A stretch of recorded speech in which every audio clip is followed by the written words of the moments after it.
Di kaki Gunung Sawah, sebuah gunung yang dikenal dengan keangkerannya di Jawa Barat, terdapat sebuah desa kecil bernama Kampung Sukatani. Desa itu tenang dan damai, tetapi penduduknya hidup dalam ketakutan akan legenda yang sudah turun-temurun diceritakan.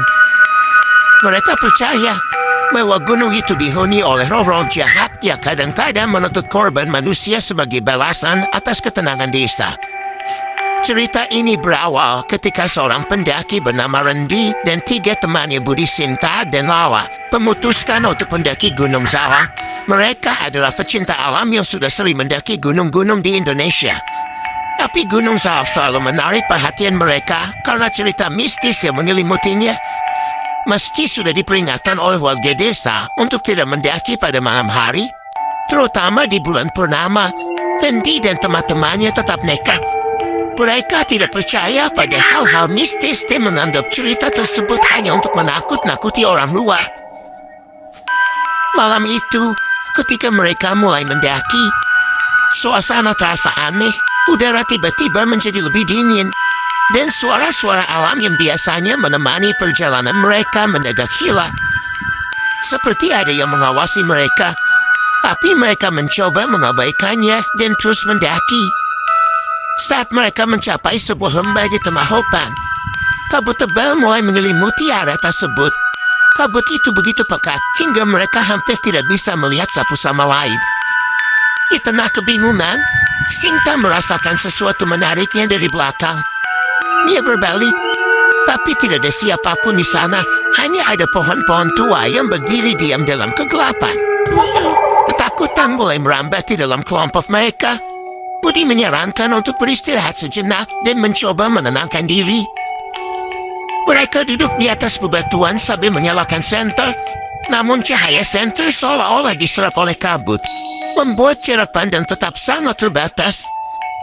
Tiba-tiba, mereka mendengar suara langkah kaki yang berat, seolah-olah ada seseorang atau sesuatu yang mendekat dari arah belakang. Suara itu semakin dekat, dan mereka mulai panik. Rendi yang biasanya selalu tenang merasa ada yang tidak beres. Dia mengajak teman-temannya untuk segera turun kembali. Tapi saat mereka hendak bergerak, suara itu berhenti tepat di belakang mereka. Lala yang berada di belakang merasakan hawa dingin menusuk kulitnya.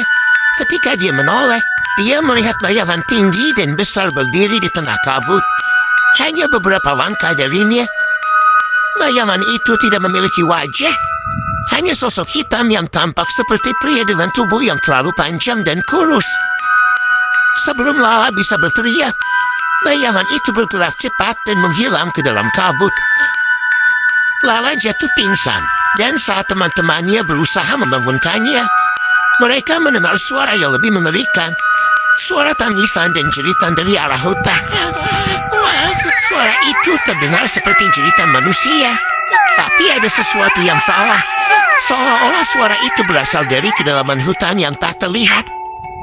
Ketakutan semakin menjadi, dan tanpa pikir panjang, Rendi memutuskan untuk menggendong Lala dan memimpin teman-temannya turun dari gunung. Mereka berlari secepat yang mereka bisa.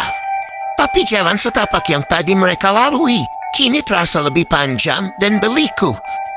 Kabut tebal itu tidak juga hilang, seolah-olah mengurung mereka di dalamnya. Setelah beberapa jam yang terasa seperti berabad-abad, mereka akhirnya berhasil kembali ke desa. Namun, desa itu tampak berbeda. Semua rumah tertutup rapat, dan tidak ada satupun lampu yang menyala. Suasana desa itu benar-benar mencekam. Mereka bergegas ke rumah kepala desa untuk mencari pertolongan. Kepala desa yang sudah tua mendengarkan cerita mereka dengan wajah pucat. Dia lalu menjelaskan bahwa mereka telah melanggar peraturan kuno, mendaki Gunung Sawah saat malam purnama, yang merupakan waktu ketika roh-roh jahat dari gunung itu berkeliaran mencari korban. Kepala desa menambahkan bahwa satu-satunya cara untuk menenangkan roh itu adalah dengan melakukan ritual di tempat kejadian di gunung. Namun tidak ada yang berani melakukan ritual itu, karena semua yang pernah mencoba tidak pernah kembali. Keesokan harinya, Setelah terbangun dalam keadaan linglung dan tidak mengingat apa yang terjadi, namun matanya yang kosong dan suaranya yang berbisik tentang sosok hitam membuat mereka menganggap bahwa Lala ada yang berbeda. Pendi, Sinta, dan Budi memutuskan untuk pergi dari desa, meninggalkan Lala dalam perawatan kepala desa. Namun, saat mereka kembali ke kota, mereka mulai dihantui oleh mimpi buruk yang sama setiap malam. Dalam mimpi itu, mereka selalu kembali ke lembah di Gunung Salak, dikelilingi kabut tebal, dan mendengar suara langkah kaki yang semakin dekat.